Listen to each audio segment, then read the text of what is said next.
Isiniwalat ni Senator Ping Lacson na may koneksyon ang anak ni dating DPWH Secretary Manuel Bonoan sa isang DPWH contractor ng flood control projects, habang 5 district engineer naman ang sangkot umano sa paglulustay ng pondo sa kasino. Nasa frontline ng balitang yan si Mean Los Baños.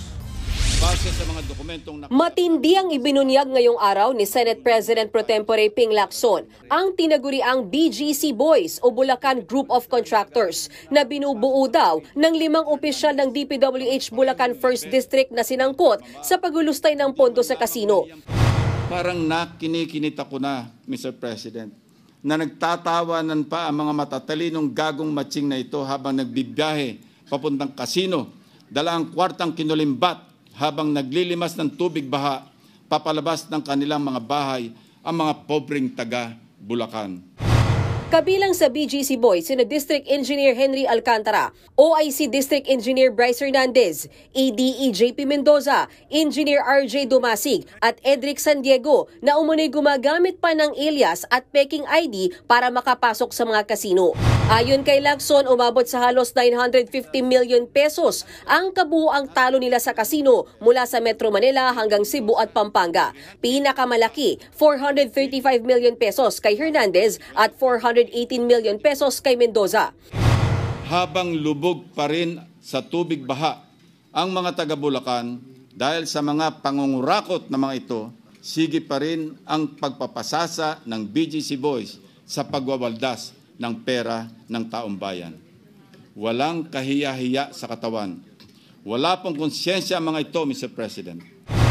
Mas masaklap, hindi lang daw sa pagsusugal nakikita ang irregularidad. Halimbawa, flood control project sa Bulacan na na-award December 17, 2024 pero December 20 pa lang naningil na agad ng halos kalahati ng halaga ng kontrata.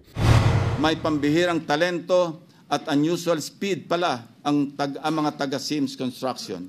O baka may magic, Christmas magic dahil magpapasko na.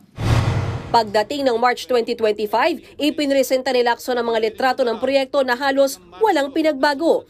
Para sa senador, malinaw na ghost project ito. Ibinulgar din niya ang Global Crete Builders na nakakuha ng mahigit 2.2 billion pesos na flood control projects. Pagmamay-ari yan ng pamilya ni Candaba Mayor Rene Maglanque at pagmamay-ari rin daw ng kumpanyang yan ang MBB Global Properties kung saan opisyal ang mga anak ng government officials kabilang na ni Bonoan. Anak ni Candaba Mayor Rene Maglanque ang presidente. Anak ni retired DPWH Undersecretary Roberto Bernardo ang corporate secretary at anak ni Bonoan ang treasurer.